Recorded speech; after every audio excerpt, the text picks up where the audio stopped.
tenemos el honor de presentar a un compañero nuestro espiritista, Mauro Barreto. Él pertenece al grupo espírita de La Palma, es profesor y siempre se ha destacado por la dedicación a la educación espírita, es decir, a transmitir sus conocimientos en grupos, en centros, en asociaciones, donde a lo largo del tiempo ha ido dejando ese saber que nos ha comunicado muchas veces a nosotros.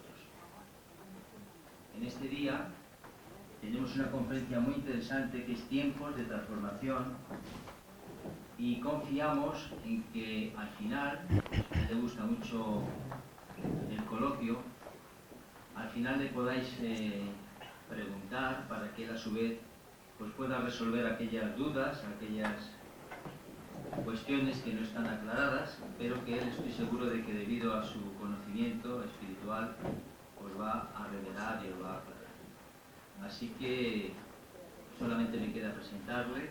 Ha llegado está en Madrid, en España, en la península desde hace pocos días. Viene periódicamente a visitarnos y él frecuenta algún grupo y tal, que sirve pues para recibirle con el agrado que nosotros siempre le recibimos. Mauro, ya sabes que esta es tu casa, muchas gracias por estar aquí, te recibimos con un aplauso.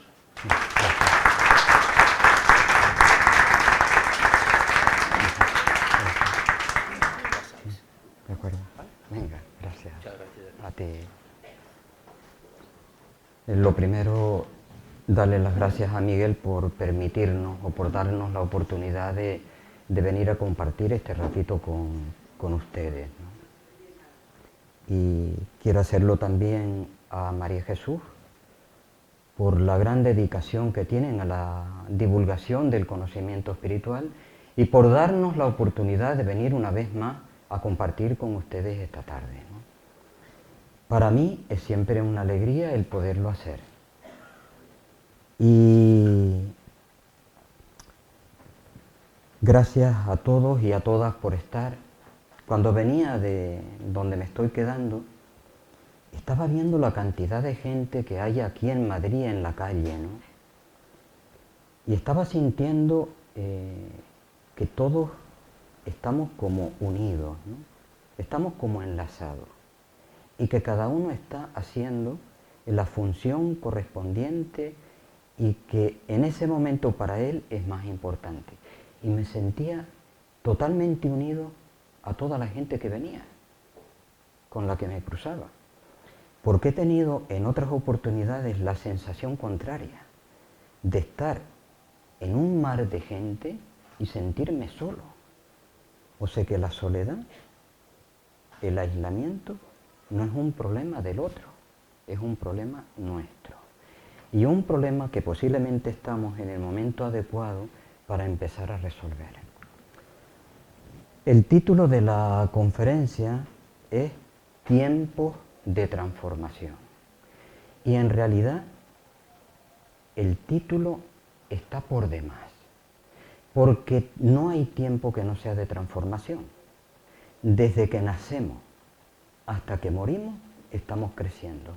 Y desde que fuimos hombres hasta que somos lo que ahora en este momento representamos, hemos estado creciendo.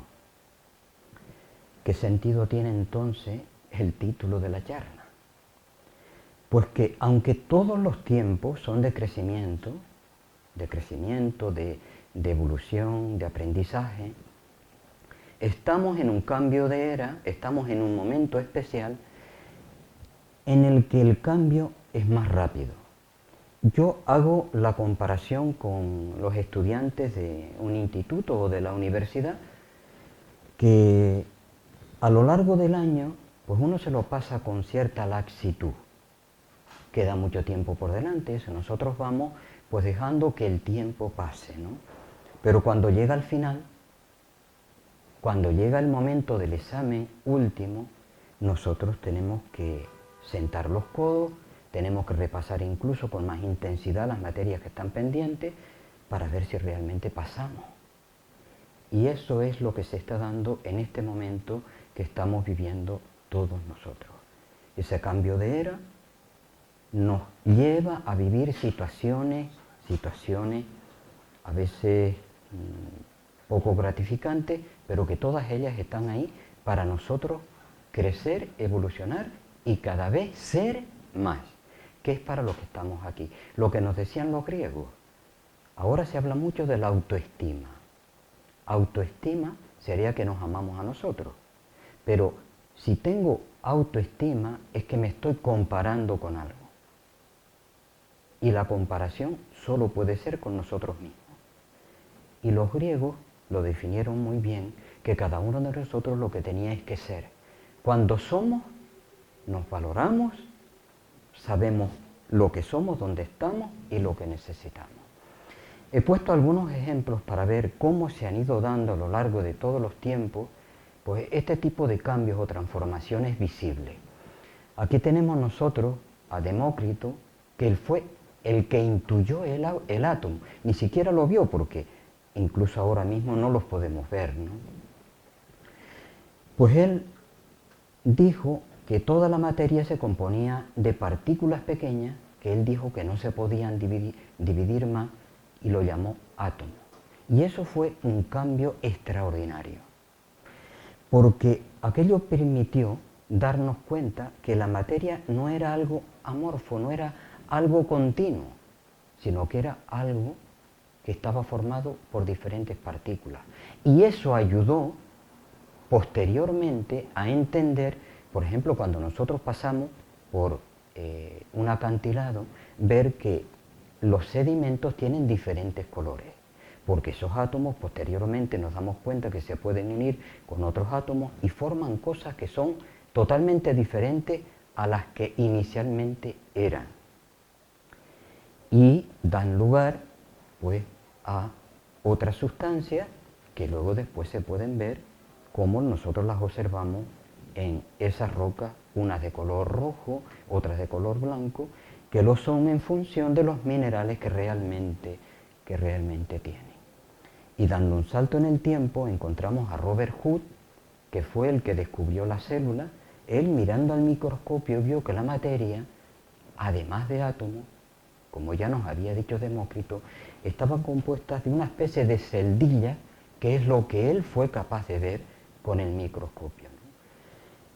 Posteriormente se ha podido ver con el microscopio electrónico que no solamente eran celdillas, sino que aquello eran seres vivos con naturaleza independiente, donde incluso, por ejemplo, nosotros podemos llegar a encontrar seres vivos que tienen una sola célula, como la vorticela o el paramesio. Pues todo estaba formado por esa célula, y eso ha sido magnífico para poder entender la materia al punto que hoy somos capaces de poderlo hacer, ¿no? Y el otro ejemplo que quería compartir con ustedes era el de Ptolomeo, que nos dijo que la Tierra era plana, que la Tierra no se movía y que el resto de planetas, los satélites y el Sol y las estrellas giraban alrededor de la Tierra. Es la época que se conoce como geocentrismo, y de la misma manera que todo, según Ptolomeo, explicando la realidad tal como él la veía, giraba alrededor de la Tierra, el ser humano pensaba que todo giraba también alrededor de sí mismo. Fue una etapa tremendamente egocéntrica o egoísta. Eso duró, esa teoría, 16 siglos. Y luego después Nicolás Copérnico vino y dijo que eso no era cierto, que la Tierra no era el centro del universo, que la Tierra era un planeta más, que la Tierra se movía y que todo se movía alrededor del Sol. Es la teoría heliocéntrica. Y hoy día, ya con la física cuántica, nos dice que el observador influye en lo observado, o que la realidad no son sino ondas de posibilidades. Como vemos, nos estamos acercando en cuanto a la visión que tenemos de la realidad a lo que nos decían los orientales, que todo lo que veíamos era ilusorio. Bien, voy dando pinceladas, ¿no? Otra pregunta que yo me he hecho es, ¿qué es el tiempo? El tiempo lineal no es sino la medida del movimiento. He puesto aquí algunos ejemplos, el sistema planetario, ¿no? Mercurio, Venus, Júpiter, Saturno, los diferentes planetas.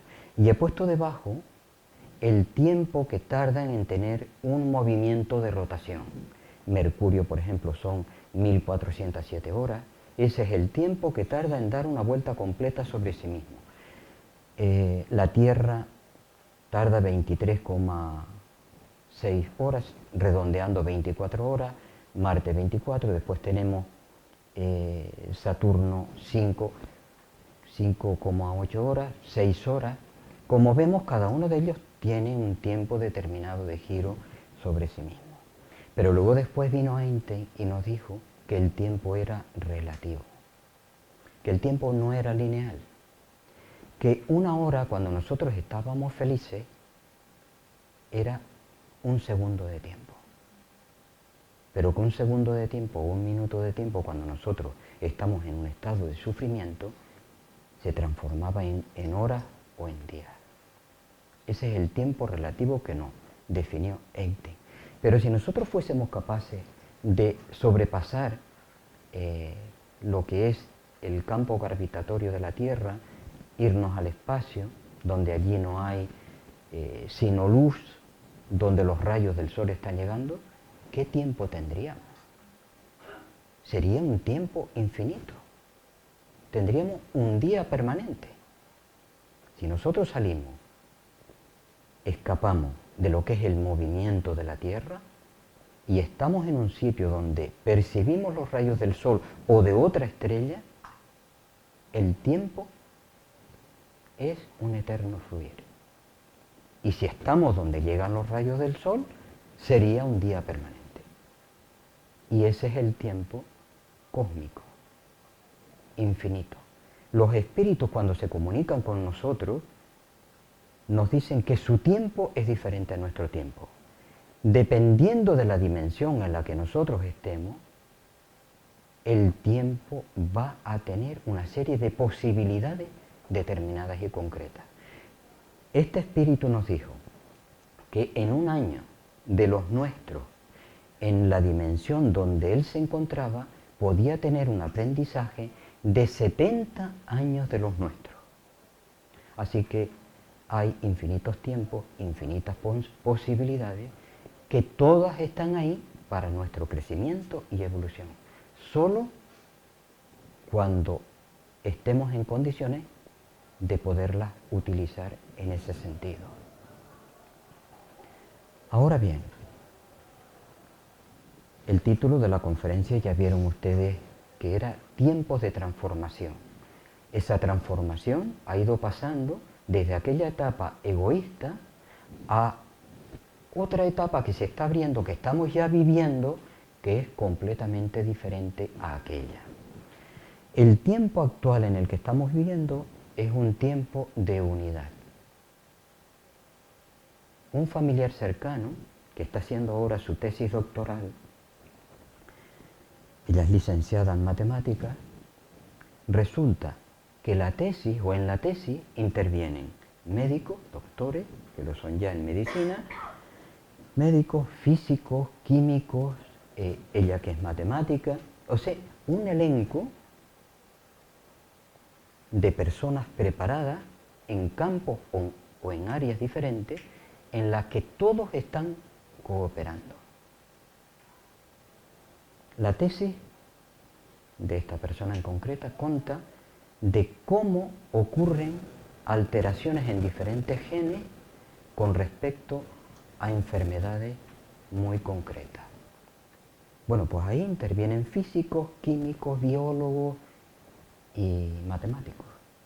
O sea que hoy estamos llegando al punto en el que la propia naturaleza de las necesidades que vivimos nos llevan a sentir esa unidad.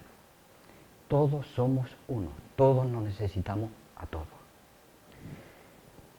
Son tiempos de coherencia.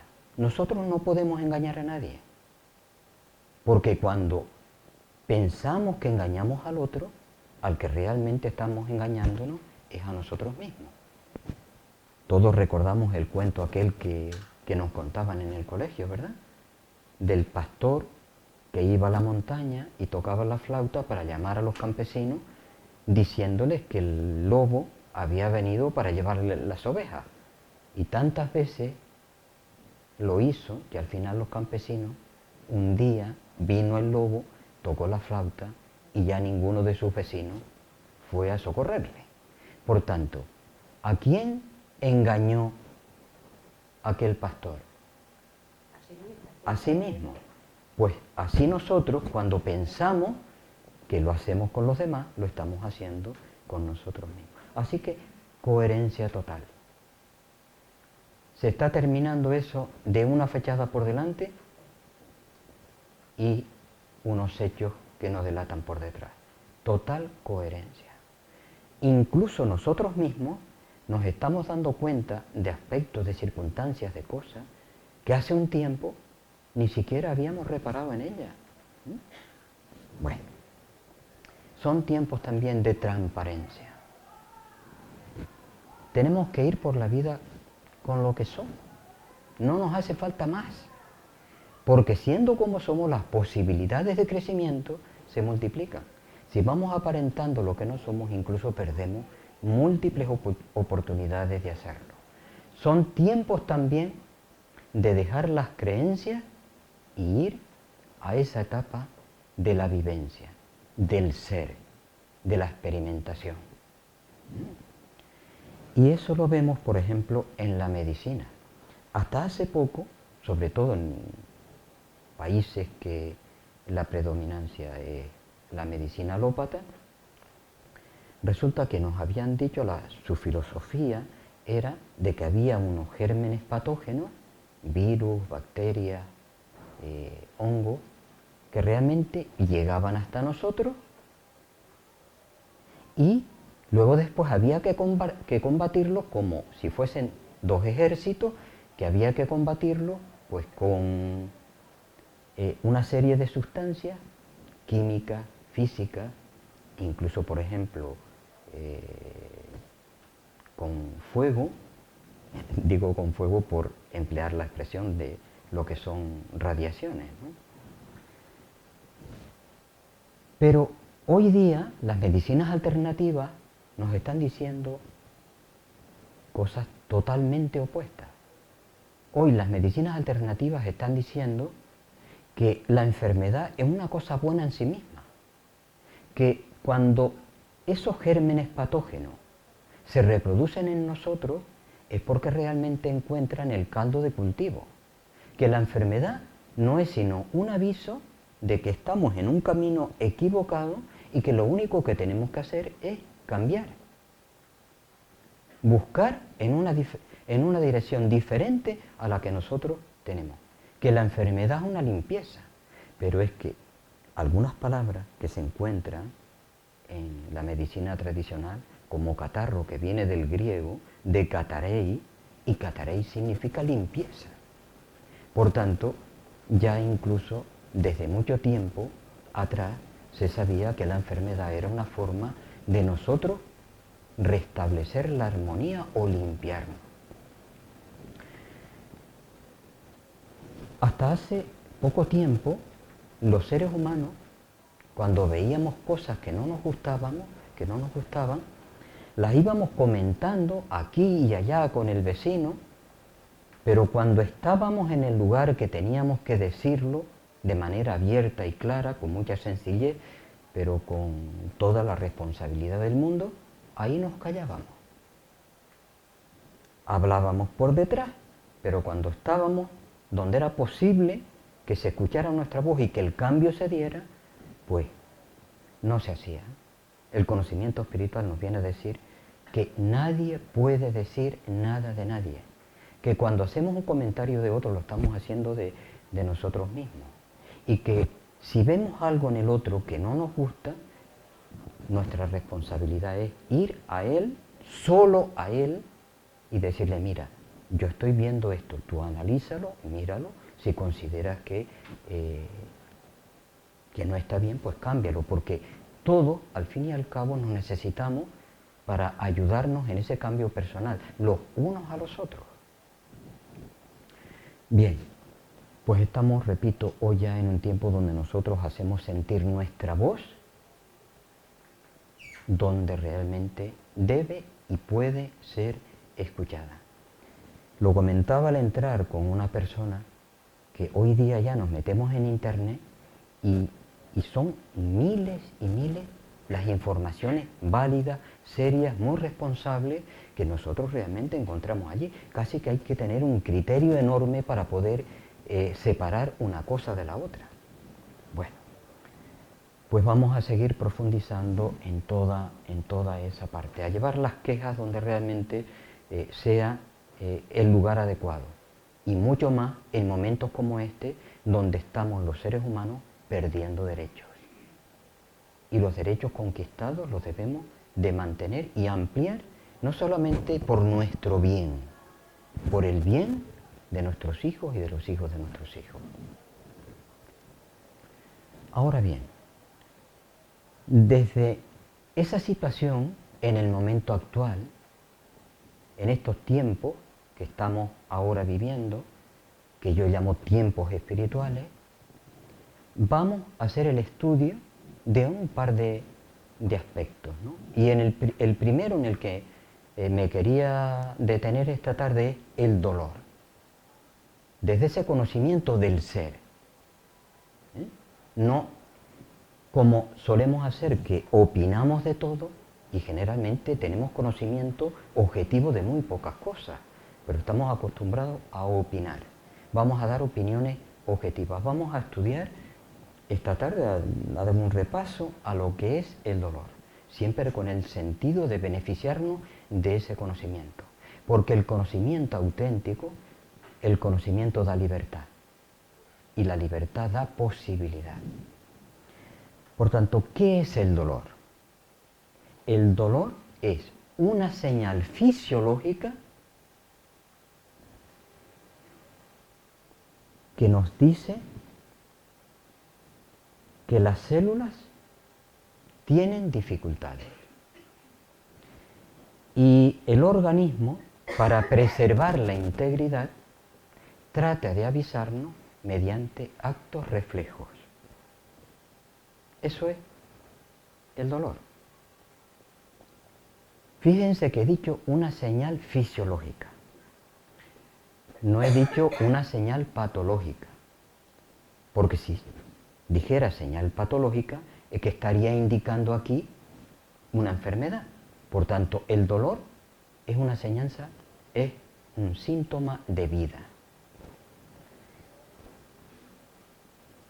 Y lo vemos nosotros, por ejemplo, si yo pongo la mano en el fuego, inmediatamente se produce dolor y yo saco la mano, hay un acto reflejo y la mano no se destruye.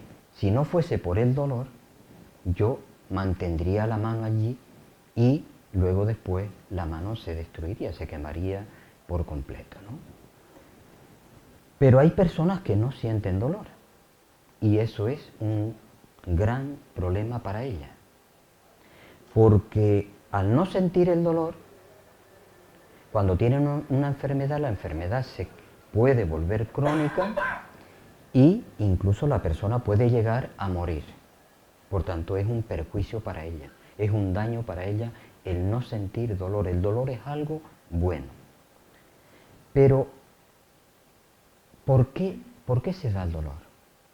El dolor se da, y esto quiero que lo mantengáis, el dolor se da porque se mueren células. Cuando muere una cierta cantidad de células, segregan a la sangre una serie de sustancias que los nervios leen y llevan la información al cerebro de que hay algo que está destruyendo la célula y que por tanto hay que parar aquella actividad en la que nosotros estamos inmersos. Pero, repito, Unas personas sienten más dolor y otras personas sienten menos dolor. ¿Por qué? Porque parece ser que todos, que tenemos la misma naturaleza, todos los seres humanos tenemos exactamente las mismas cosas, aunque su funcionamiento pueda ser distinto en cada uno de nosotros. Todos tenemos hígado, vaso, páncreas, corazón, nervios, vasos sanguíneos. Todos los tenemos, solo que en uno funcionan mejor y en otro peor, pero todos tenemos las mismas actividades. Con respecto al dolor pasa exactamente igual. Ahora, ¿qué es lo que hace que ese dolor lo sintamos más unas personas que otras? Hay personas que un simple pinchazo ya están muy molestas. Y hay personas que incluso con cáncer terminal lo llevan con una dignidad tremenda. Incluso que pueden controlar el dolor. Pues eso se debe a que la información que tiene que pasar por la médula espinal, hay una zona que se llama gate control, portón de control, y es una verdadera puerta que se abre más o se cierra más. Cuando ese portón está totalmente abierto, yo siento el dolor en su plenitud. Cuando ese portón está totalmente cerrado, yo no siento dolor. Si el portón está abierto al 50%, yo siento el dolor al 50%. Si ese portón está abierto al 80%, yo siento el 80% de dolor. Y si está cerrado al 80%, yo siento solamente el 20% de dolor. Para no liarnos con tanto por ciento, ¿no? Cuanto más abierto está ese portón, yo siento el dolor con más intensidad. Ahora bien, ¿qué es lo que hace que nosotros sintamos o que ese portón se abra más o menos? Eso se debe al funcionamiento del sistema analgésico central que está en el cerebro. Cuando el sistema analgésico central está activo, cuando está funcionando bien, cuando tiene impulso eléctrico, se segregan unas ciertas sustancias como las encefalinas y las endorfinas. Y cuando mayor cantidad de encefalinas y endorfinas hay en la sangre, ese portón se cierra más. Y yo siento menos dolor. Cuando ese sistema analgésico central se inhibe, se paraliza, no segrega endorfinas y encefalinas. Y el portón se abre. Y al abrirse el portón, yo siento dolor en mayor cantidad. La pregunta siguiente sería, ¿qué es lo que hace que se segreguen más endorfinas y encefalinas? Y eso se debe a la situación,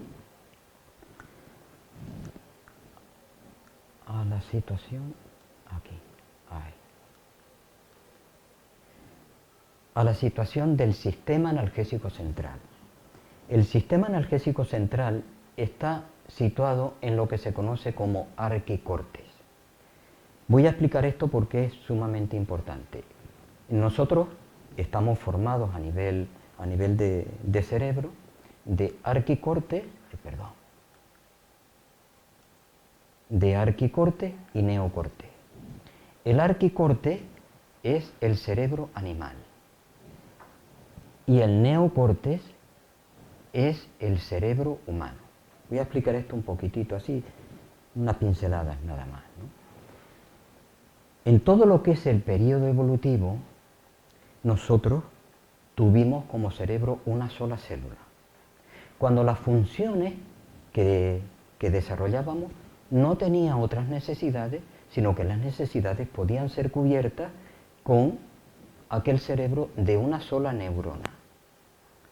Pero en la medida que yo fui evolucionando, aquella neurona se fue uniendo otra neurona. Y el cerebro tenía 2 neuronas. Después 3, 4, 5 y así hasta formar en esa evolución continua hasta llegar a formar el cerebro animal, el arquicortes. Y el sistema analgésico central, repito una vez más, está situado en este arquicortes. Bien, pues cuando nosotros estamos actuando como los animales, vamos a explicar esto también. ¿El animal siente miedo? Sí. ¿Nosotros los humanos sentimos miedo? Sí. Pues cuando nosotros sentimos miedo, estamos actuando con el arquicortes. Lo que está activo, donde hay impulsos eléctricos, donde hay impulsos nerviosos, es en el arquicortes. Esa zona está muy activa. Cuando yo tengo miedo, cuando tengo celos, los animales tienen celos, nosotros tenemos celos de otras personas, ¿verdad que sí? Todo lo que nosotros hacemos, que hacen los animales, se produce en el arquicortes. Pero cuando nosotros hacemos cosas diferentes a las animales, las hacemos, cuando son cosas humanas, las hacemos con el neocortes. ¿Qué cosas hacemos nosotros que no hacen los animales? Yo, por ejemplo, calculo matemáticas. Los animales no calculan matemáticas. Los humanos hacemos sinfonía, hacemos música. Los animales no hacen música. Bueno, se podría decir que los pájaros cantan, ¿no? Pero en un sentido amplio de la palabra. Yo, por ejemplo, puedo sentir fraternidad por el resto de las personas, los animales no. Por tanto, las cosas que nosotros hacemos que son humanas, los animales no las hacen. Miren, se dice, si hay un obstáculo, el animal llega, tropieza una vez con él y ya no tropieza más porque lo rodea. El hombre encuentra un obstáculo, tropieza una vez, tropieza otra vez, tropieza otra vez y así hasta 100 veces. Y a las 100 veces entendemos por qué está ese obstáculo y lo removemos, lo sacamos del lugar donde realmente está. Y eso es lo único que no puede hacer el animal. Bueno, siguiendo con la explicación. Cuando yo estoy haciendo cosas que hacen los animales, siento rabia, miedo, angustia, todas esas cosas que sentimos de manera conjunta, tanto los animales como nosotros. El arquicortes se activa, está lleno de impulsos nerviosos, de impulsos eléctricos. Y cuando el arquicortes está muy activo, el sistema analgésico central que está en esa zona se inhibe, se paraliza y no segrega endorfina y encefalina y entonces nosotros sentimos mucho dolor. Y cuando nosotros hacemos cosas humanas, se libera el arquicorte. Al liberarse el arquicorte, el sistema analgésico central se activa, segrega endorfina y encefalina, el portón se cierra y nosotros sentimos menos dolor. Conclusión que sacamos de ahí. Cuanto más nos comportemos como animales, más dolor vamos a sentir. Cuanto más nos comportemos como humanos, menos dolor vamos a sentir. Pero nosotros somos seres espirituales.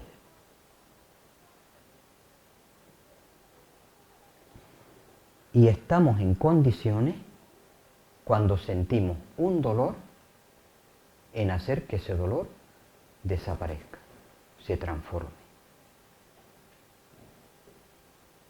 Voy a poner un ejemplo. Si yo cojo un peso de 1 kilo, por ejemplo, ¿verdad que es una cosa muy simple?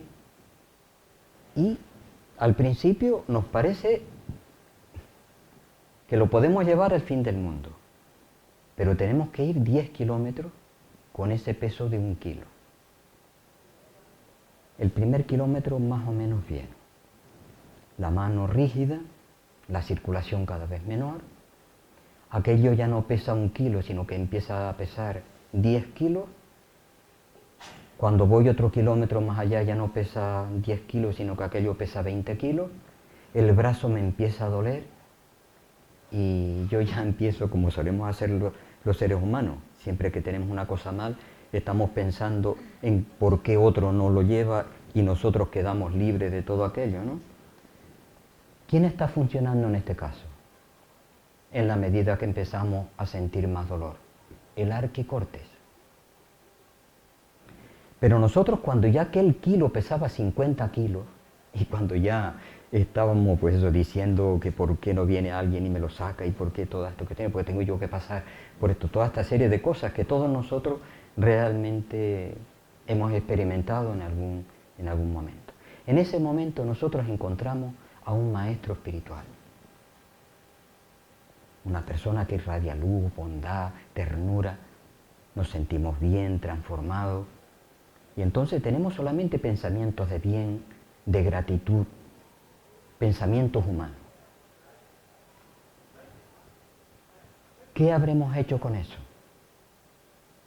Hemos empezado a trabajar con el neocortes y hemos liberado el arquicortes y el dolor empieza a desaparecer de nuevo. ¿Ha quedado claro el mensaje? Cuanto más humano, menos dolor. Cuantos más espirituales, para mí, yo hago la semejanza entre humanos y espirituales, cuanto más espiritualizados estamos, más herramientas tenemos para poder superar las situaciones difíciles por las cuales pasamos. Digo las, en plural, situaciones difíciles por las cuales tengamos que pasar. Porque la inmensa mayoría de las cosas que se transforman en sufrimientos para nosotros son producto del ego, de nuestro egoísmo. Yo sufro porque mi hija, por ejemplo, se fue a la universidad. ¿Qué le pasará? ¿Dónde estará? Es egoísmo, es apego. Y así podemos empezar nosotros a hacer una lista, cada uno hace la propia, de cosas a las que todavía estamos apegados. El coche, que no me lo roce, que nadie lo coja, que nadie lo conduzca.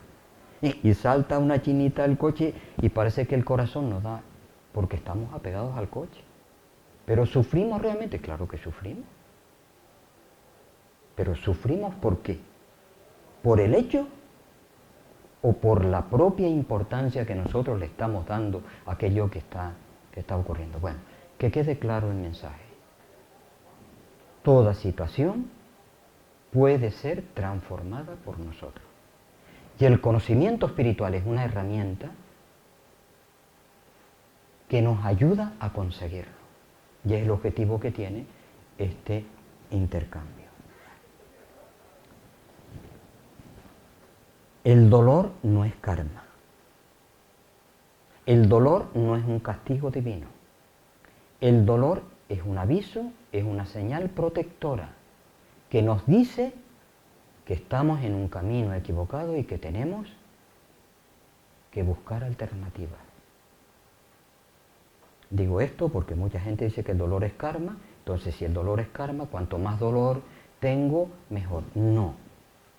Nosotros y el conocimiento espiritual debe de ir siempre en esa dirección de ayudarnos a resolver todas las dificultades que realmente se nos presenten en la vida, sean las que sean, porque para eso están ahí, para nosotros crecer con ellas. Bueno, todo esto lo vamos nosotros adquiriendo, este conocimiento del ser, reencarnación tras reencarnación. Ya Allan Kardec nos dice en el libro de los espíritus que a veces para corregir una sola dificultad nos son necesarias varias reencarnaciones, porque en una reencarnación no nos es posible el lograr superarla. Así que vamos a continuar, pero ya con esta convicción de que nosotros vamos a alcanzar un trabajo en esta existencia y ese trabajo lo vamos a llevar ya con nosotros la siguiente. Va a ser lo único que nos llevemos de este plano. Lo otro lo vamos a dejar todo, tanto unos como otros, tanto que hayamos acaparado mucho en detrimento de otros, como que hayamos tenido poco, porque otros estén acaparando demasiado. Voy a emplear algunos términos para la explicación siguiente, solo voy a definirlos. Voy a pasar muy por arriba, pero que son necesarios para lo que quiero dejar como mensaje de esta tarde. Y es el desdoblamiento del tiempo. Y antes de hablar del desdoblamiento del tiempo, vamos a ver lo que es el desdoblamiento del espacio. Me voy a apoyar en un físico francés, en Jean-Pierre Garnier Mallet, que habla del desdoblamiento del tiempo, que tiene varios libros que son súper interesantes y que yo recomiendo también su lectura para quien quiera profundizar en este tema. Jean-Pierre Garnier nos dice que el desdoblamiento del espacio no es sino, si yo tengo una habitación de 2 por 3 por 4, por ejemplo, pues buscar otra habitación que sea exactamente igual que esta, y entonces ya yo habría desdoblado el espacio. O sea que si tengo una habitación de unas dimensiones determinadas de un volumen, luego después tendría 2 habitaciones exactamente iguales con el mismo volumen. Es lo que solíamos hacer nosotros cuando hacíamos la casa en el campo, ¿no?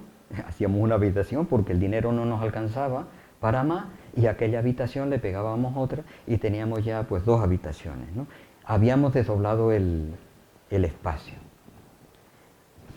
Aquí he puesto el dibujo de una pecera con 2 peces, otras 2 peceras exactamente iguales, pues, y colocar un pez en cada una de ellas. Cada pez tendría doble espacio y yo tendría doble espacio también con respecto a las 2 nuevas peceras, ¿no? ¿Y qué es el desdoblamiento del tiempo?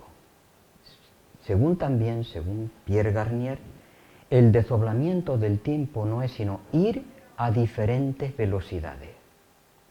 Yo he puesto aquí el ejemplo de 3 vehículos, 3 motoristas, uno va a 100 kilómetros la hora, otro va a 200 kilómetros la hora y otro va a 300 kilómetros la hora. Todos salen al mismo tiempo, del mismo lugar, del mismo sitio, y van a hacer el mismo recorrido. Bueno, pues el que va a 200 kilómetros la hora, media hora antes de que el otro termine de hacer el recorrido, ya él sabe todas las vicisitudes que le van a quedar por pasar en el camino al motorista que va a 100 kilómetros a la hora. Lo voy a explicar o a decir con otras palabras. Para el que va a 200 kilómetros la hora, la mitad del camino del otro es pasado. Pero para el que va a 100 kilómetros la hora, todavía es futuro. O sea que puede haber un pasado y un futuro al mismo tiempo. En 2 tiempos diferentes. En 2 dimensiones distintas. Cada dimensión tiene su frecuencia, tiene su tiempo. Y el que va a 300 kilómetros la hora, cuando han pasado 20 minutos, ya sabe todas las peripecias que le quedan por pasar al que va a 100 kilómetros la hora. 20 minutos, o sea que 40 minutos antes, ya él sabe todo lo que va a pasar. Mira, va a haber una curva difícil, aquí vas a encontrar esto, vas a tener que frenar, todo lo que va a tener que pasar el otro. Esto es de una ayuda extraordinaria para ayudarnos a entender cantidad de fenómenos que la vida nos ofrece y que tienen una explicación muy sencilla. Todos hemos oído hablar del viaje en el tiempo, ¿verdad que sí? Esto tiene soporte matemático. Lo que no se puede es llevar a la vivencia física porque todavía no hay máquinas que lo permitan. pero teóricamente es viable. El viaje en el tiempo viene a decir que si una persona sale en una nave a velocidades muy rápidas, un año, ese viajero en el tiempo, un año de viaje, van a suponer 200 o 300 años para las personas que se quedaron en el planeta. Sus tiempos son completamente diferentes. Cuando regresen estos astronautas, cuando regresen estos viajeros de nuevo a la Tierra, que ha pasado solo un año, se van a encontrar que su lenguaje es muy antiguo y que sus formas son realmente muy pasadas de moda. Imaginemos la cantidad de beneficios que tendríamos nosotros si tuviésemos la posibilidad de viajar y en cosas de segundos que se pasaran, por ejemplo, décadas en nuestro tiempo. Que nosotros pudiésemos ver allí, como veían aquellos que iban a 200 o 300, se podían anticipar en el tiempo a situaciones que necesariamente iban a vivir los otros. Pues imagínense ustedes que nosotros nos pudiésemos anticipar en un anticipo a vivencias que luego después vamos a tener que experimentar. Estaríamos preparados, las utilizaríamos solamente para nuestro beneficio y no para estar con ese remordimiento o con esa especie de círculo vicioso negativo en el cual caemos algunas veces, ¿no? Bueno, pues de la misma manera que hay un tiempo externo, cada uno de nosotros tiene un tiempo interno. Y nosotros tenemos también tiempos diferentes de un momento a otro. En el propio lenguaje normal, natural, se suele emplear frases que lo explican o que nos dicen que esto es así. Muchas veces nos dicen, y nosotros nos damos cuenta que es así, hoy estás acelerado, hoy sí que piensas rápido. Y que incluso, por ejemplo, si nosotros estamos haciendo problemas matemáticos, tenemos una gran habilidad ese día, se nos da bien. La profundidad y la comprensión de la situación del problema es realmente rápida, ¿no? Y tenemos otro día que dice, hoy es un día de tartana, ¿no? Hoy somos una tortuga, hoy sí que vas lento. Por tanto, de la misma manera que se desdobla el tiempo externo, se desdobla en cada uno de nosotros el tiempo interno. No es que esto sea así, pero para ayudarme a entender, yo lo correlaciono con los ciclos cerebrales. Todos nosotros sabemos que hay varios ciclos cerebrales. Está el delta, que es entre 0 y 4. Después está zeta, que es entre 4 y 7. Después está alfa, que es entre 7 y 14 ciclos por segundo. Y después está beta, que es entre 14 y 21. Y hay otros ritmos, esta gamma hay otros ritmos, pero solamente con esto es suficiente.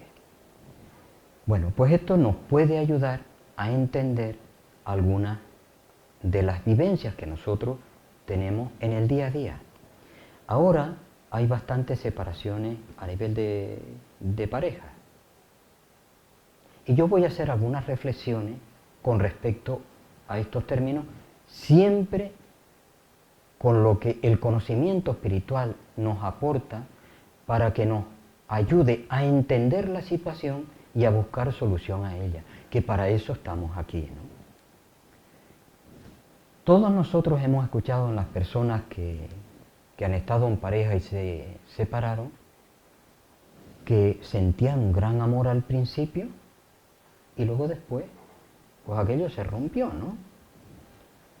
Y la pregunta que nosotros nos hacemos es, si hay realmente amor, ¿el amor desaparece? el conocimiento espiritual nos dice, lo que nosotros alcanzamos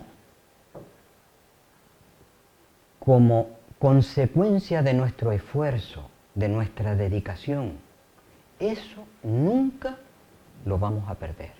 Claro, yo puedo llegar en el nivel evolutivo, por ejemplo, 1, 2, 3, 5, y estar en 5 y quedarme en 5. Y otra persona puede seguir 5, 6, 7, esa persona que ha hecho ese recorrido, que ha hecho ese trabajo, ese esfuerzo, pues está experimentando vivencias, niveles de armonía que yo no soy capaz de poder vivir ahora, en este momento presente para mí. Pero no quiere decir que yo sea menos que el otro, sino que me he quedado en un nivel y el otro está disfrutando, pues, de nuevos aspectos, de nuevas circunstancias, de nuevos bienes. Pero yo no he retrocedido. Por tanto, hablo de amor auténtico, no de enamoramiento, porque hay autores como Walter Rizzo, en esa obra que yo también recomiendo a todos que lean, ¿no? Dice, enamorado, es el título, o idiotizado. Y él habla, por ejemplo, de lo que es verdaderamente amor y lo que es enamoramiento. Y dice que el enamoramiento dura solamente 1,5 años o 2 años. No me estoy refiriendo a ese tipo de enamoramiento. Estoy refiriendo a amor, a esa capacidad que tenemos los seres humanos para darnos y compartir cosas con los demás, para ayudarnos mutuamente uno a otro. ¿Qué es lo que pasa? Lo que pasa es lo siguiente. Veían ustedes en aquellos motoristas que uno iba a 100, otro a 200 y otro a 300. Tenían vivencias diferentes, estaban en sitios distintos. No había posibilidad de comunicación física entre ellos. Para poderse comunicar, uno tendría que frenar o el otro tendría que aumentar la velocidad, tener más aceleración. Si no, es imposible. Pues aquí, cuando la pareja está muy enamorada, cuando ese amor se exterioriza, vamos a imaginar que los dos están en la frecuencia alfa. Como están en la frecuencia alfa, pues los dos vibran al unísono, se comunican, la sensación de uno es percibida por el otro, la sensación del otro es percibida por el uno, y así hay una comunicación permanente. Se sienten cerca, se abrazan, toda la serie de cosas que realmente, pues en ese momento, pueden vivenciar. Pero ¿qué pasa? Que en un momento determinado, uno de la pareja pasó a beta.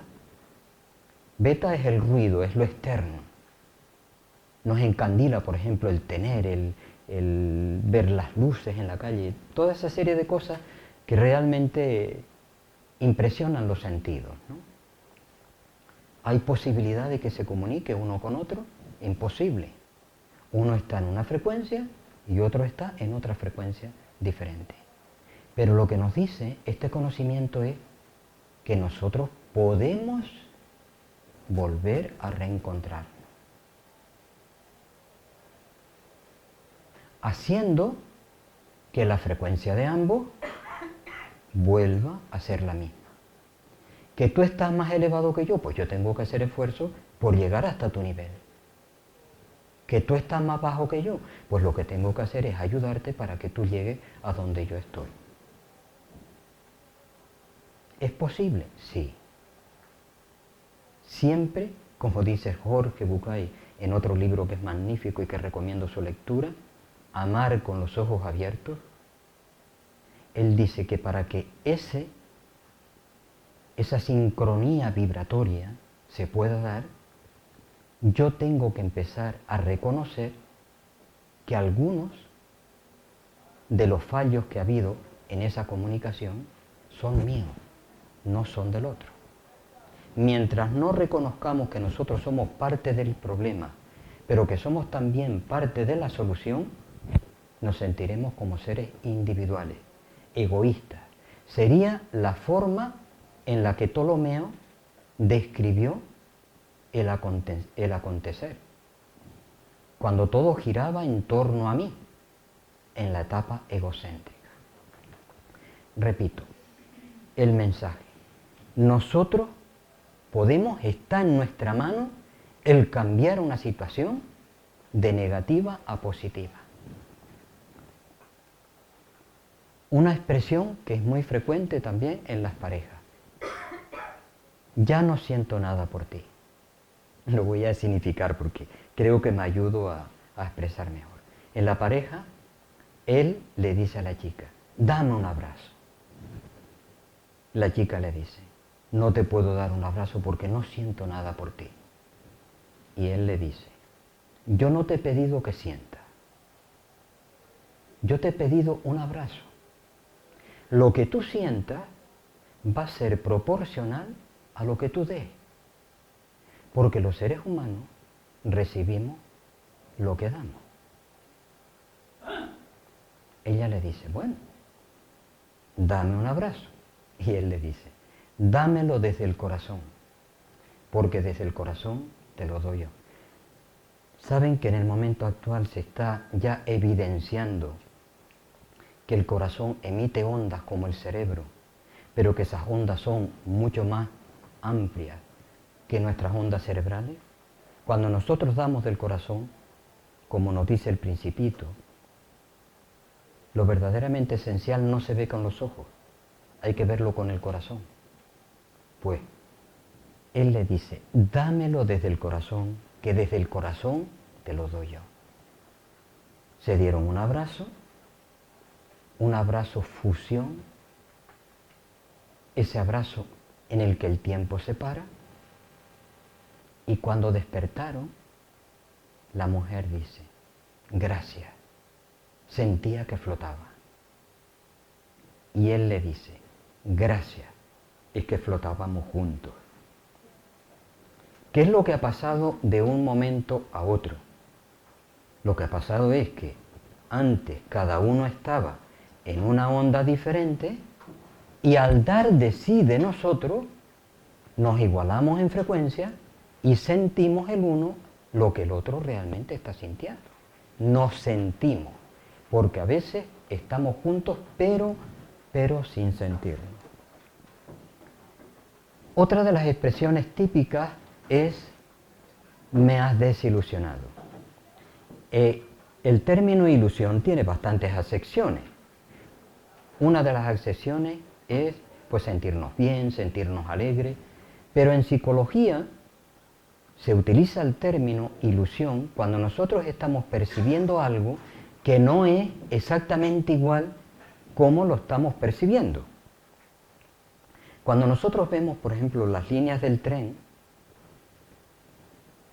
al principio nos parecen bastante amplias, pero luego después al final nos da la impresión que aquello se va haciendo cada vez más estrecho y que llega a un punto que se une.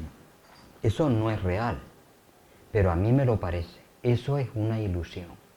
Si yo cojo dos segmentos y pongo flechas hacia adentro en una y hacia afuera en otra, veré que aquella que tiene las flechas hacia adentro me parece un segmento más pequeña que la que tiene las flechas hacia afuera.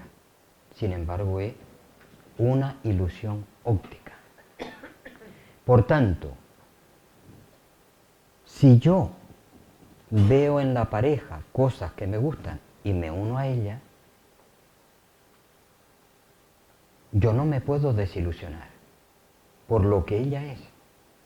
Si me desilusiono es porque aquello que yo proyecté en él, aquellas expectativas que yo proyecté en él, no se cumplieron. Por tanto, la desilusión no me la dio el otro. La desilusión fue mía. Por tanto, no le pongamos al otro lo que no le corresponde. Empecemos a buscar en nosotros la solución del problema, no en el otro. Porque el otro sencillamente se comportaba de una manera y se sigue comportando de la misma manera. ¿Por qué ahora? O para mí ahora es una persona diferente. Antes me gustaba y ahora es un ser repelente.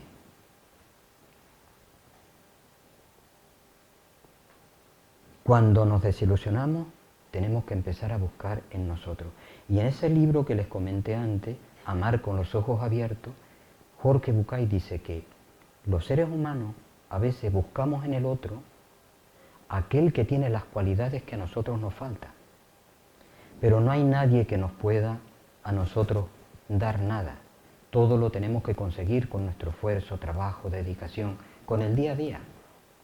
Y luego después, como vemos que el otro no nos da aquello que nosotros esperábamos que nos diera, porque no le es posible, resulta que ya aquel ser no tiene ningún sentido. Pero si no lo solucionamos en el momento, si no nos damos cuenta que las dificultades están en el camino para crecer con ellas, yo buscaré otra pareja con la misma ilusión de que voy a encontrar a alguien que va a llenar mi vida, que va a hacer esto y que va a hacer lo otro. Y va a ser otro fracaso y otro fracaso. ¿Recuerdan lo que les decía al principio? Que el ser humano tropezaba 100 veces con la misma piedra, pero que al final entendía para qué estaba esa piedra ahí y la sacaba del camino y ya no iba a tropezar en ella nunca más. Así que cuando encontramos desilusiones, visión hacia adentro. Los psicólogos suelen hacer un ejercicio muy sencillo, decirle al que está generalmente despotricando del otro, y el otro es porque esto y porque cuál, y si fuera de esta manera seríamos felices y tal. Y entonces dice que lo paran en un momento determinado, párate ahí. Y resulta que tenemos un dedo hacia allá, señalando al otro, pero que hay 3 dedos que nos están señalando a nosotros. Y entonces empiezan el trabajo de autoconciencia. Porque hasta que no reconozcamos que el fallo está en nosotros, la solución en nosotros es imposible. Bueno. Otra frase que seguro que también hemos encontrado, ¿no? Es que no somos compatibles. Si partimos del respeto, cuando empleo la palabra respeto, estoy diciendo una persona que considera al otro, que se pone en el lugar del otro.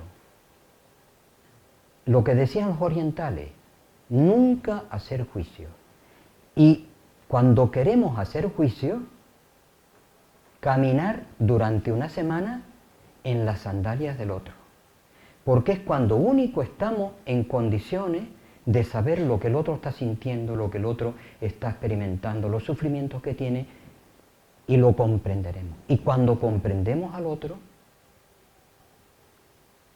ya no lo vamos a juzgar, porque el otro forma parte de mí y yo formo parte del otro.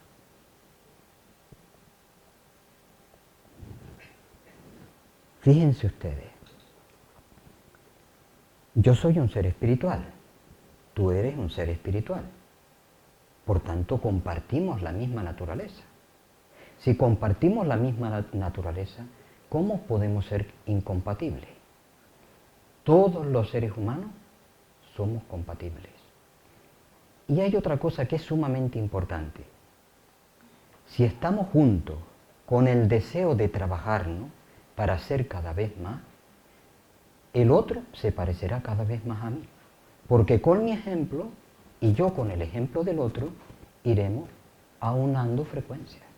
Uno subiendo y el otro pues subiendo pero a menos ritmo, hasta que llega un punto que nos equilibramos, por lo menos en aspectos básicos de convivencia. Hay un cuento que me parece que explica esto de una manera clarísima, y es un hombre que se había pasado 70 años buscando a la pareja perfecta. Y un día le hacen una entrevista y le dicen, pero bueno, usted ya es una persona que tiene 70 años y en 70 años no ha encontrado una mujer perfecta. Y el hombre dice que con gran pena, con mucho sufrimiento, le dice, sí, encontré a una mujer perfecta.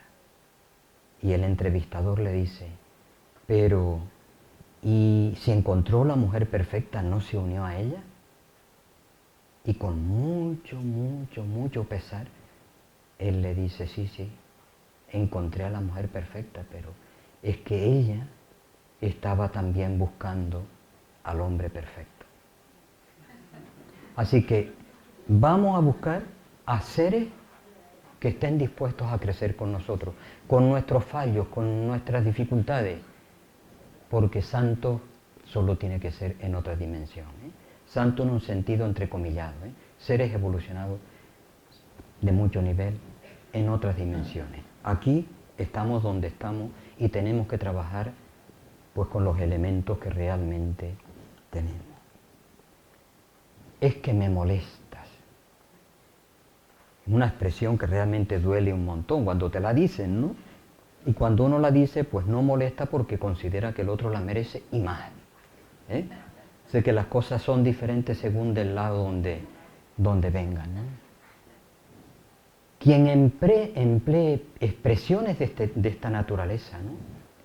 Es que me molesta, es que no ha llegado todavía al punto,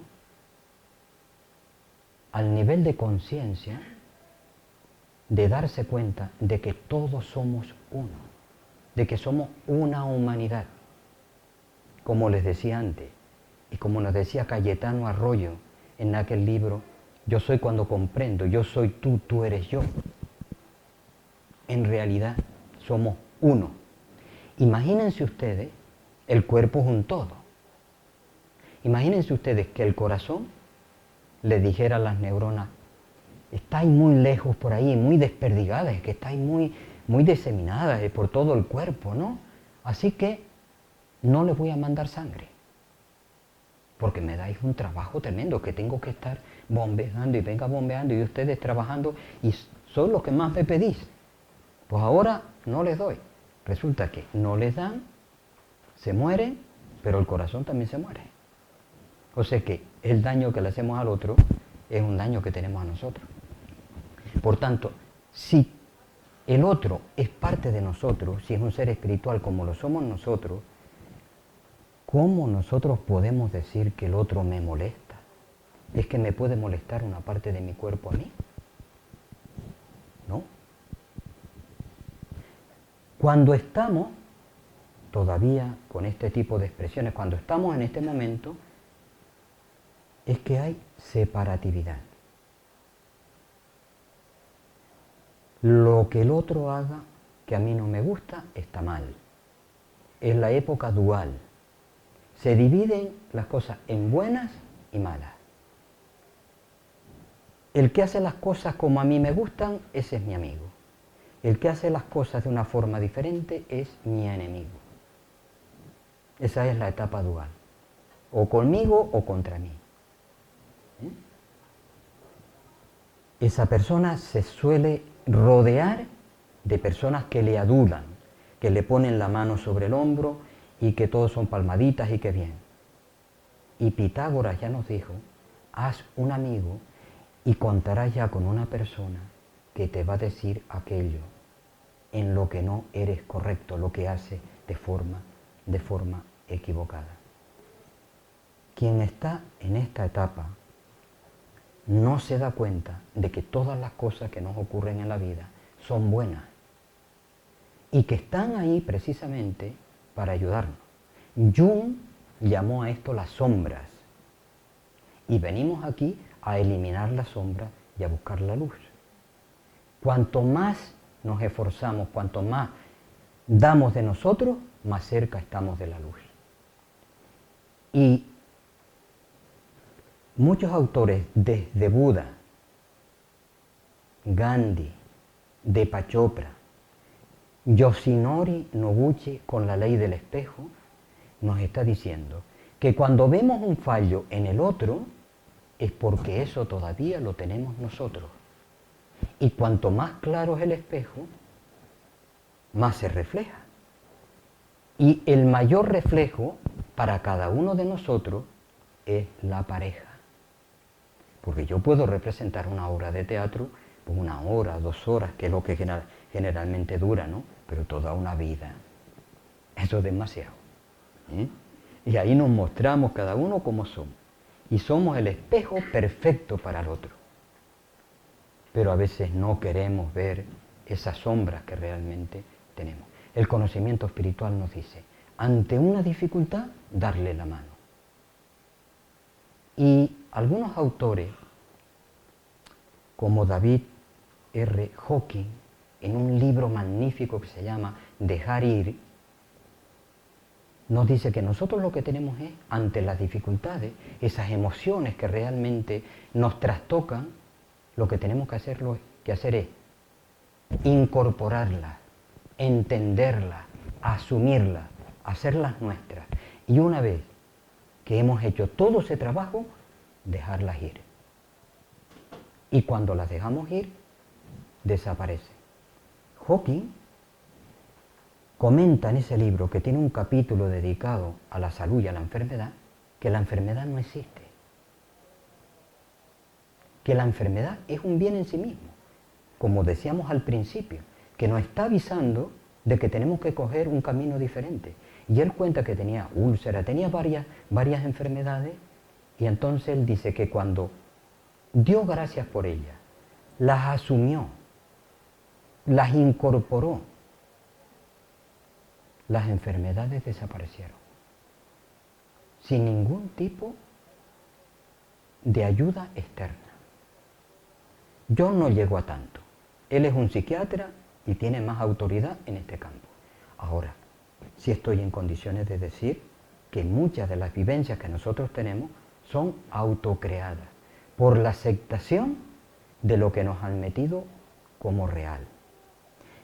Hawking dice, si yo voy al médico y me dice que tengo catarro, asumo todos los síntomas que el protocolo del catarro ha puesto. Voy a tener mucosidades, voy a sentir escalofrío, voy a sentir fiebre, lo típico. Si nosotros asumimos que todo en la vida está para nuestro crecimiento, tiene una actitud diferente.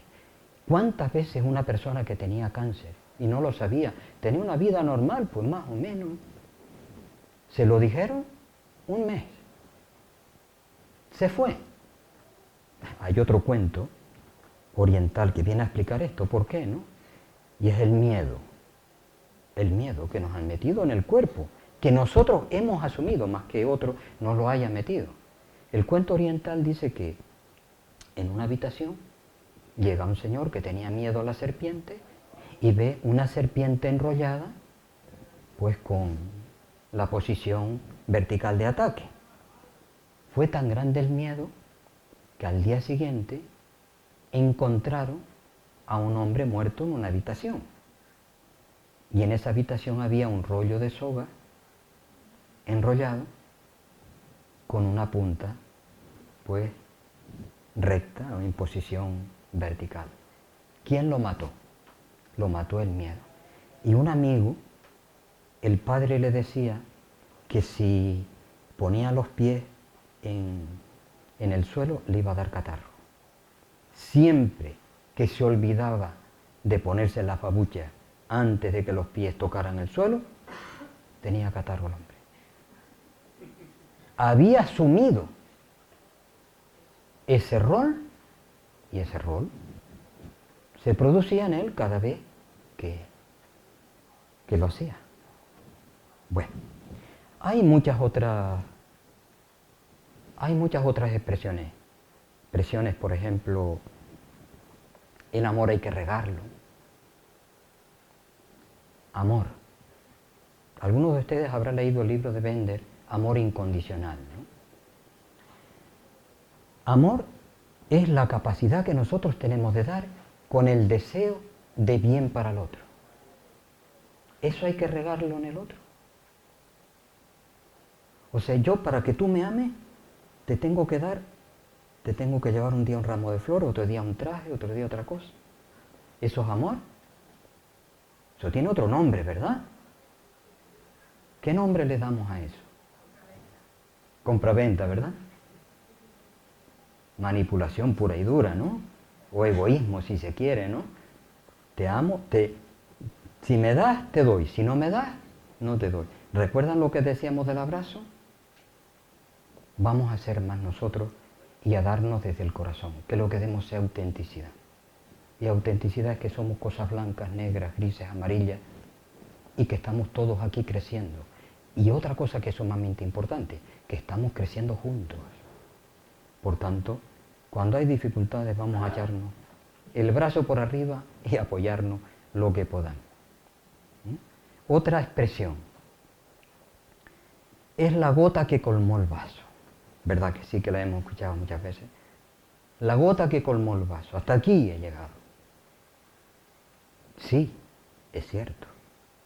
Pero para hacer una introspección y para ver cuánto nos queda por superar. Y a partir de ahí empezar ese trabajo interior de crecimiento. Siempre partiendo de que cuando yo supere las dificultades en mí, ya no las voy a ver en el otro. O dicho con otras palabras, que si las veo en el otro, ya no me afectan para nada. Porque entiendo que aquello es un proceso de crecimiento y que yo pasé por allí y el otro va a pasar por allí. Bueno, voy a dejar aquí la charla para posibilitar que haya un intercambio si ustedes así lo quieren, ¿no? Y que amplíen o que hagan un comentario o que pregunten aquello que quieran. Gracias por el cariño y la atención que sienten.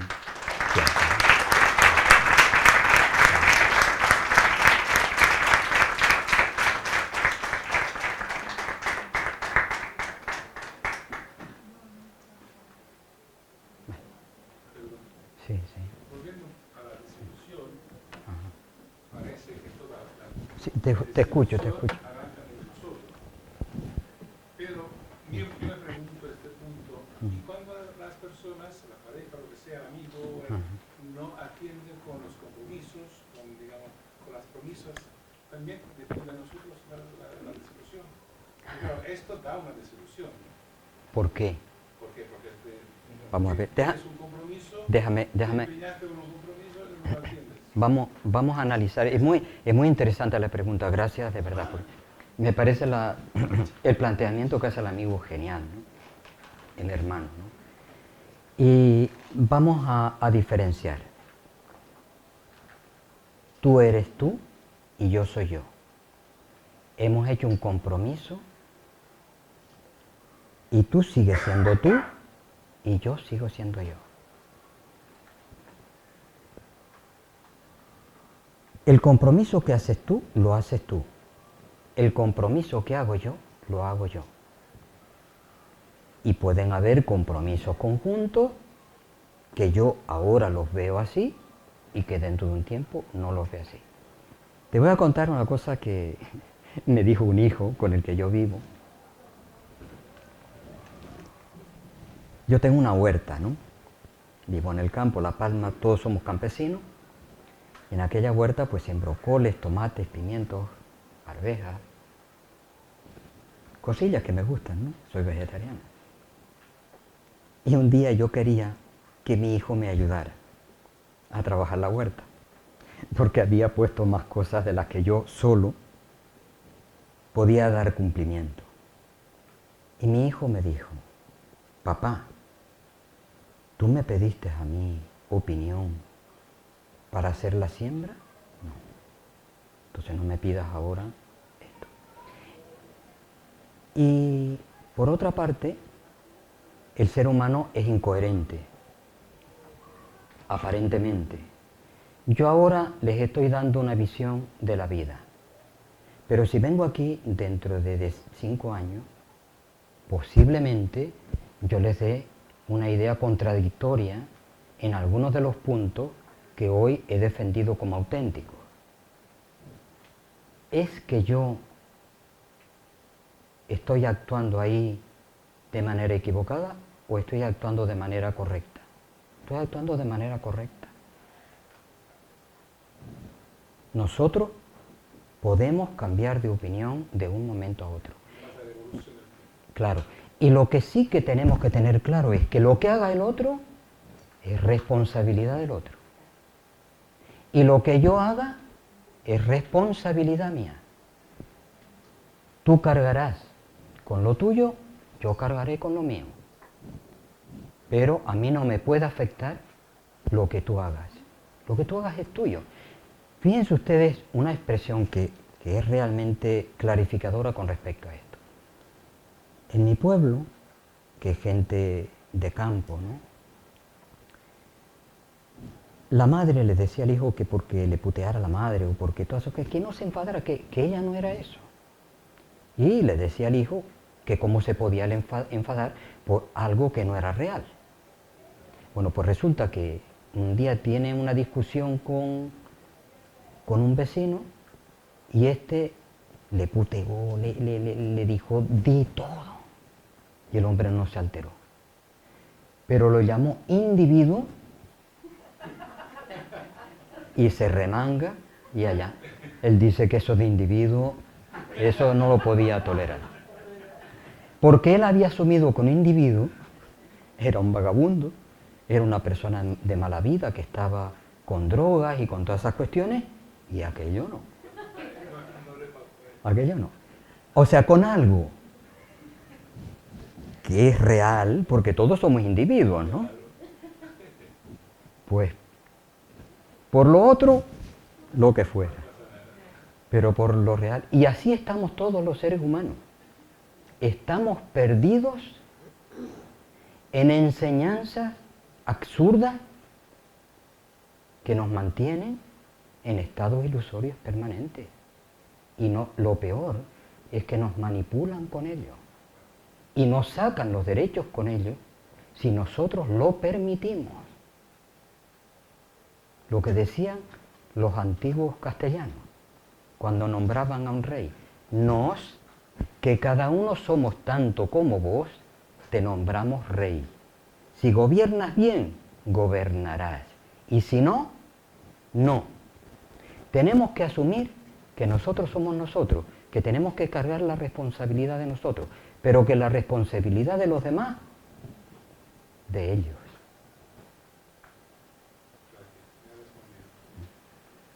Pablo, por lo que veo, por lo que comprendo, pienso que la única forma que podemos tener, la única posibilidad que podemos tener de crecer, de evolucionar, es desaprender aquello que hemos aprendido que era equivocado. Pero eso ha formado, evidentemente, un patrón mental, muchos patrones mentales, que cuando más avanzamos en la vida, creo que son más difíciles de destruir, porque hay que destruirlos para avanzar, porque se necesita no solamente la lucidez para saber que son equivocados, sino la honestidad y la valentía para cambiarlo, porque eso forma parte de la estructura identitaria. O sea, si destruimos estos patrones mentales, si nos abrimos a otras cosas, nuestra vida hasta ese momento se nos puede antojar como que fue inútil. Tenemos 70 años y decimos, bueno, ¿qué? Es decir, todo lo que yo aprendí está mal, mejor me quedo con lo que tengo. O sea, ¿cómo podemos, gran parte de la humanidad puede llegar a asumir ese dilema? Porque ya no soy el que creí que era. Bueno, te digo que yo asumo al 100%, el razonamiento que hace. Es tremenda la coraza que nosotros hemos permitido ponernos. Ahora, nunca está perdida la batalla. Nunca. Todos hemos oído hablar de la teoría del centésimo mono, ¿verdad que sí? La teoría del centésimo mono es de que un mono siempre comían la fruta, pues como caía, tenía piedras, tenía granillos que les dañaban los dientes. Hasta que uno fue al río, lavó, sacó las piedritas y entonces vio que aquello realmente era mejor al gusto porque lo podía disfrutar y no se dañaba. Un día lo hizo un segundo, otro día un tercero, y la teoría del centésimo mono pone 100, no quiere decir que sea 100, sino que es un número. Cuando llegó al mono 100, todos los demás monos ya lavaban la fruta. Pero incluso, dice la teoría, que otros monos que estaban en otras islas hacían exactamente la misma operación. Pero nosotros desde el conocimiento espiritual, que sabemos que nosotros como espíritu estamos aquí en el cuerpo físico, pero cuando dejemos el cuerpo físico vamos a la dimensión espiritual, nosotros estamos aquí, vamos allí, nosotros mismos somos los que venimos y 100% son 10.000. 100% son 10.000. O sea que la posibilidad de cambio es permanente, constante.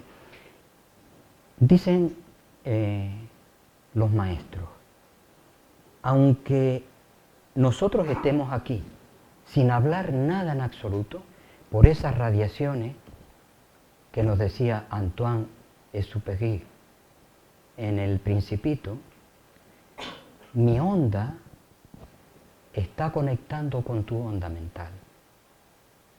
Por tanto, estamos en comunicación permanente. Y yo estoy, mediante una modulación, cooperando en el cambio tuyo. Los orientales dicen,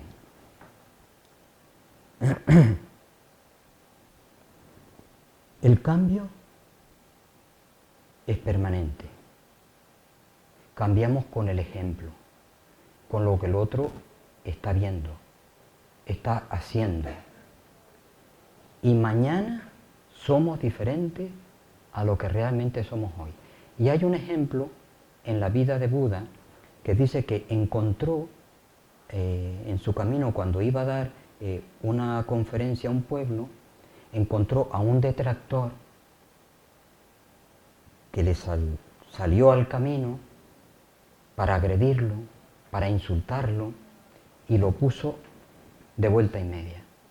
Y el hombre no se inmutó Buda, sino que por el contrario siguió hasta el sitio adecuado, ¿no?, donde iba a dar la charla.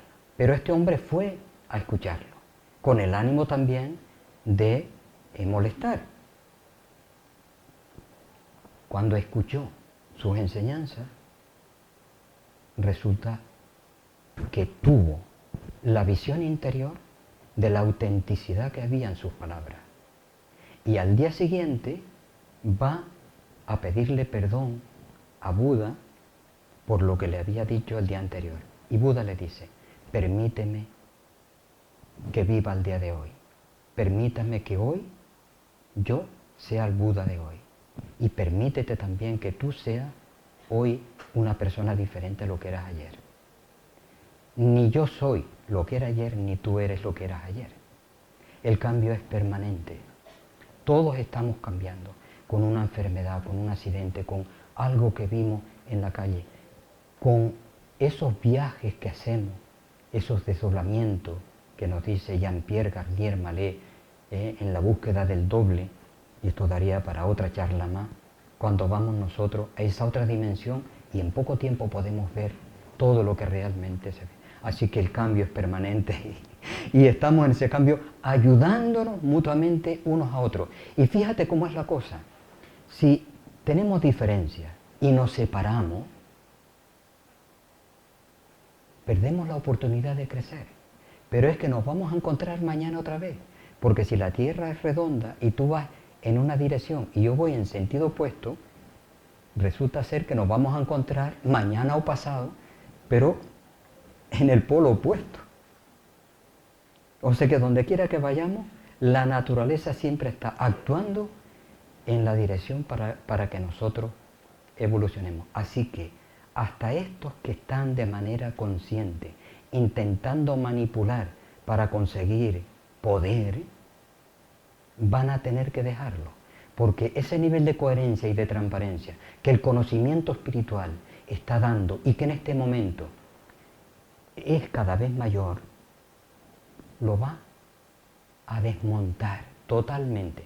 Miren, Thomas Kuhn, en todo lo que es el cambio de paradigma, dice que el cambio se va dando de forma creciente, ¿no?, que va viendo como una presión, que esa presión es mayor y llega a un punto que el nivel de presión es tan grande que ya el cambio se da. Yo no me imaginé jamás que el muro de Berlín cayera. Pues de la misma manera tenemos que ser conscientes que esto que nos están manipulando ahora conscientemente, dentro de un tiempo, yo espero que no pase mucho o que sea menos que más, se den cuenta de que el daño es para ellos mismos.